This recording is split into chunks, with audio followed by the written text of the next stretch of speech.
के योग्य हमारे बीच आज के मुख्य अतिथि आईजी श्री योगेंद्र जी नेहरा व तमाम इंडोर व आउटडोर के उस्तादगण एवं इस देश के दिल की युवा धड़कनों, मैं विष्णु सेन प्लाटून नंबर 15 से आपके सामने कुछ एक देशभक्ति पंक्तियां रख रहा हूं। आशा है कि आपको पसंद आएगी। दोस्तों, अगर इतिहास के पृष्ठों को पलट कर देखा जाए, तो भारत देश विश्व के अंदर विश्व गुरु के नाम से जाना जाता था, सोने की चिड़िया के नाम से जाना जाता था।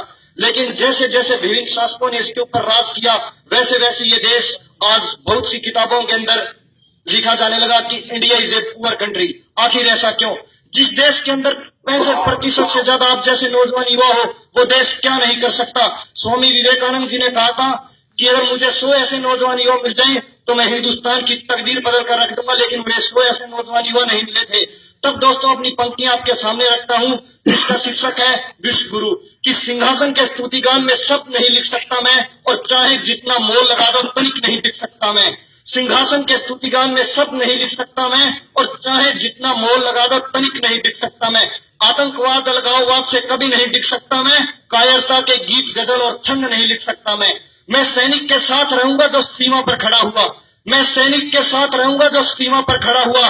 देश के स्वाभिमान की खातिर खुददारी से अड़ा हुआ, लाखों सूल बिछा दो पथ में, एक कदम भी नहीं रुकेगा। और घर घर आग लगा दो चाहे, एक शीश भी नहीं झुकेगा। और कितने दीप बुझा दोगे तुम, नित्य नया दीप चलेगा। और अब जो दीप जलेगा वो किसी तूफान से भी नहीं बुझेगा। उस दीप ज्योत की ज्वाला लेकर फिर से लंका दहन शुरू होगा, और नौजवान युवाओं की ताकत से ये भारत विश्व गुरु होगा, ये भारत विश्व गुरु होगा। दोस्तों, हिंदुस्तान के अंदर वो कौन लोग थे जिनके कारण हिंदुस्तान को दुनिया में विश्व गुरु और सोने की चिड़िया का दर्जा मिला? आखिरकार दोस्तों, हम दुनिया के अंदर आज देखते हैं तो हमें बहुत पिछड़ा माना जाता है, लेकिन हमारे पूर्वजों के कारण आज भी हम दुनिया में जब चलते हैं सिर और सीना चौड़ा करके, तो इसके पीछे क्या कारण था? रामायण काल से लेकर महाभारत काल तक और आजादी से लेकर के आज तक जिन जिन महापुरुषों ने इस देश को विश्व गुरु बनाने के लिए अपना योगदान दिया, मेरी पंक्तियों के माध्यम से, कि जो 100 योजन लांग गया तुम उस देव के आराधक, जो 100 योजन लांग गया तुम उस देव के आराधक, और सिंहों के दांत गिने जिसने तुम उस वंश के हो संभाग। जिसकी अस्थि से वज्र बना तुम हो ददची के अंशदान, टूट गया पर झुका नहीं तुम उस प्रताप के स्वाभिमान।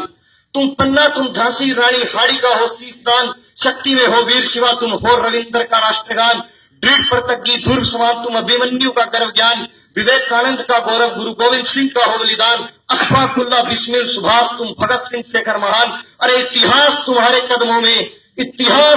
कदमों में, तुम गौरवशाली हिंदुस्तान, तुम गौरवशाली हिंदुस्तान।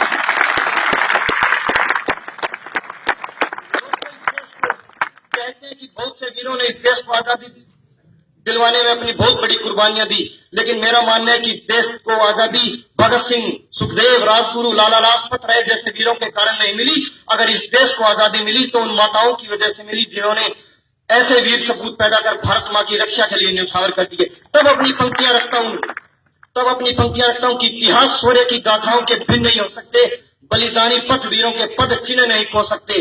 कुरुक्षेत्र का कनकन मानव रक्तांजलि का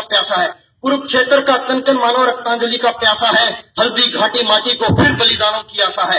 ऋषि अगस्त की संतानें हम महासिंह पी जाएंगे, महाक्रांति के कदम उठे तो सिंहासन ठहराएंगे।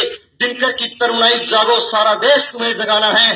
दानव दुष्ट दरिंदों का नामो निशान मिटाना है, और अंधकार का वक्ष चीरकर सूरज नया उगाना है। और प्राण रहे ना रहे तन में, पर हिंदुस्तान बचाना है।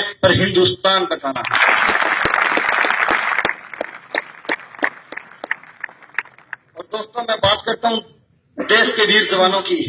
दोस्तों, जब भी देश की सेना का जवान और पुलिस का जवान जब शहीद होता है, तो देश के कुछ एक गद्दार लोग और यहाँ तक कि राजनेता यह बयान दे देते हैं कि सेना और पुलिस में जवान मरने के लिए जाता है।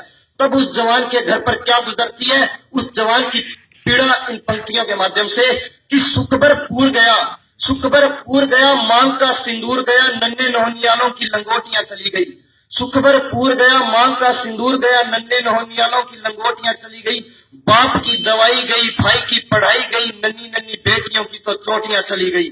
ऐसा विस्फोट हुआ ऐसा विस्फोट हुआ कि जिस्म का पता ही नहीं चला, जिस्म की तो बोटियां बोटियां चली गई।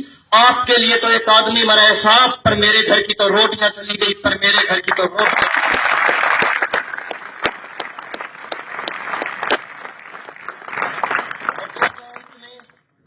मैं ये पंक्तियां भारत के उस विवादित क्षेत्र पर रख रहा हूं जिसका विवाद सन 1947 से आज तक चलता रहा है। विभिन्न सरकारें इस देश के अंदर आई, लेकिन कभी भी हमारे कश्मीर का मुद्दा हल नहीं हुआ। अगर दोस्तों तालियां बजाना चाहते हो तो मेरे लिए तालियां मत बजाना, उन माताओं के लिए, उन शहीदों के लिए बजाना जिन्होंने अपनी कुर्बानी कश्मीर के अंदर बहा दी। तब अपनी पंक्तियां आपके सामने रखता हूं कि पूरी घाटी तो दहल उठी आतंकी घटनाओं से, पूरी घाटी तो दहल उठी आतंकी घटनाओं से, गली गली में आग लगी है पाकिस्तानी नारों से। चांद सितारे वाले झंडे कश्मीर में लहराते हैं और हमारे शीश रोज रोज शर्म से झुक जाते हैं। अगर 56 इंची सीना है तो, अगर 56 इंची सीना है तो और इंतजार मत करो, गद्दारों के शीश काट दो, वार करो या पार करो, गद्दारों के शीश काट दो, वार या करो पार करो।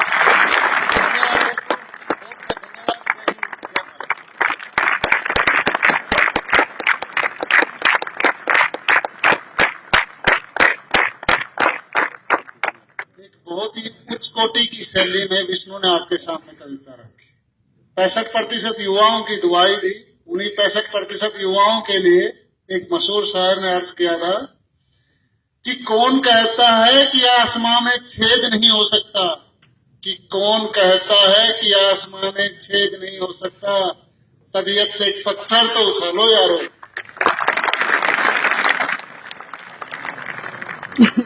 अब आपके बीच में